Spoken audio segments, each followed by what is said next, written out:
Hello साथियों, मैं आप सभी का स्वागत करती हूँ अपने चैनल हिंदी भाषा देश की आशा पर।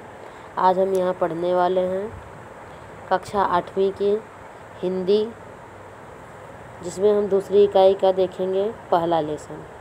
पहले लेसन में हम सभी उसके क्वेश्चन आंसर्स का हल आपको देंगे, भावार्थ सहित, कविता का भावार्थ सहित। जो लेसन का नाम है पंपासर, नरेश मेहता जी इसके लेखक हैं, कवि हैं। भावार्थ यहाँ पर लिखा हुआ है, मैं पूरा पढ़ के बताऊंगी तो वीडियो बहुत बड़ा हो जाएगा। 4 पार्ट में है, आप वीडियो को पॉज करके भावार्थ को पढ़ सकते हैं। जैसे देखो, मैं यहाँ पर आपको बड़ा करके दिखा देती हूँ कविता का भावार्थ। कवि कहते हैं, राम भक्त सबरी ने कभी किसी के मुख से सुना था कि पंपासर में बड़े बड़े ऋषि मुनि के आश्रम में वे ऋषि मुनि सदा ज्ञान ध्यान में डूबे रहते हैं। उनके आश्रम तप और आराधना के तीर्थों के समान हैं।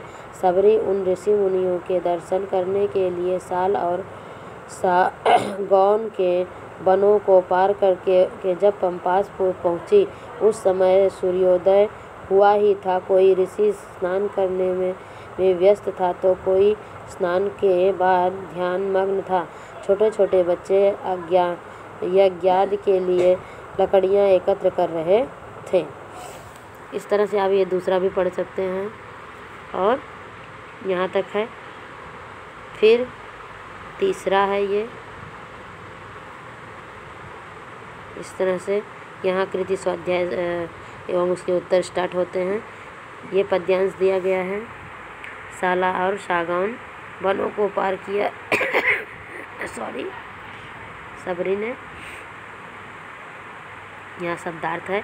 साला एक प्रकार का वृक्ष है, सागौन एक प्रकार का वृक्ष है। पंपास दक्षिण भारत में स्थित पंपास नामक सरोवर, रत मतलब डूबे हुए, बटुक जन मतलब छोटे छोटे बच्चे, बीनना मतलब इकट्ठा करना, बटुक जन तो छोटे जन लोग। अब यहाँ पर हम देखेंगे प्रश्न उत्तर। यहाँ पर देखो, यहाँ प्रश्न दिया है पद्य में प्रयुक्त वृक्ष। अब यहाँ पर देखो पंपास है और सागवान है, तो इसके उत्तर यहाँ पर देखो साल और सागवान, आप देख सकते हैं। दूसरा प्रश्न है आकृति पूर्ण कीजिए। यह हुआ ही था, क्या हुआ था? प्रातःकाल।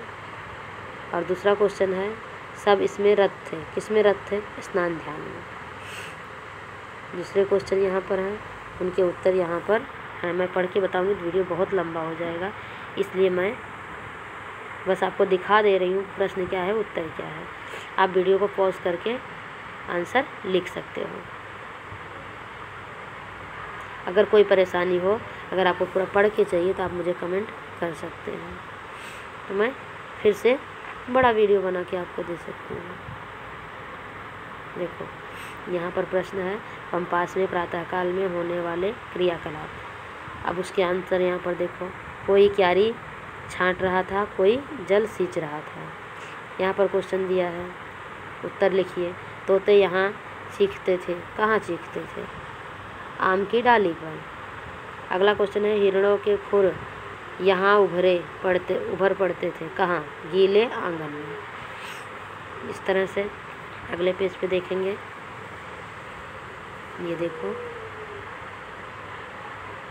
अब कृति 2 चालू होता है। यहाँ पर शब्द संपदा, निम्नलिखित शब्दों के पर्यायवाची शब्द लिखो। गीला, आम, तोता, पोखर। अब गीला का क्या है? नम, आम रसाल, तोता सूप, पोखर ताल, क्यारी क्यारियाँ, गाय। दूसरा क्वेश्चन है जो वचन बदलना है,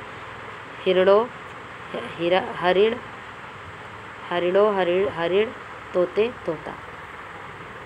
कृति 3 चालू होता है। भावार्थ स्वमत अभिव्यक्ति, ये आपके लिए बेहद इम्पोर्टेंट है,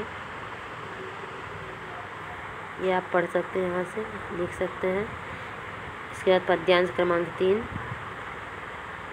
चालू होता है। यहाँ पेज नंबर भी बताया है।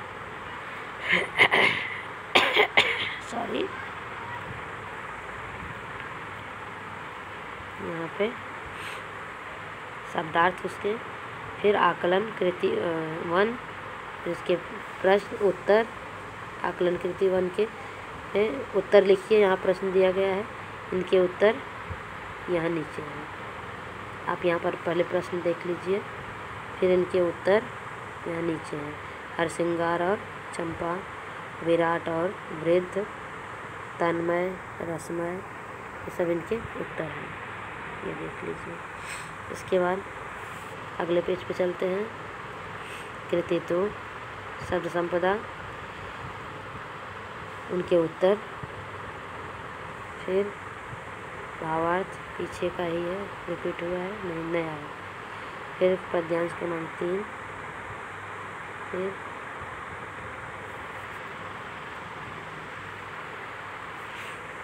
यहाँ पर देखो प्रश्न उत्तर, अच्छा वहाँ वही डबल हो गया है।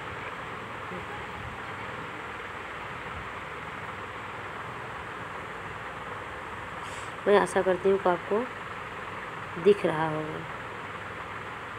यहाँ मैं एक तालाब हूँ, उसकी आत्मकथा लिखनी है, ये देख लीजिए। ठीक है, ये बहुत बड़ा है, इसे दिखाने मुझे थोड़ा घुमा के दिखाना पड़ रहा है। इस तरह से हम इस वीडियो को यहीं पर समाप्त कर रहे हैं। अगले लेसन का वीडियो जल्दी हम लेकर उपस्थित होंगे। धन्यवाद।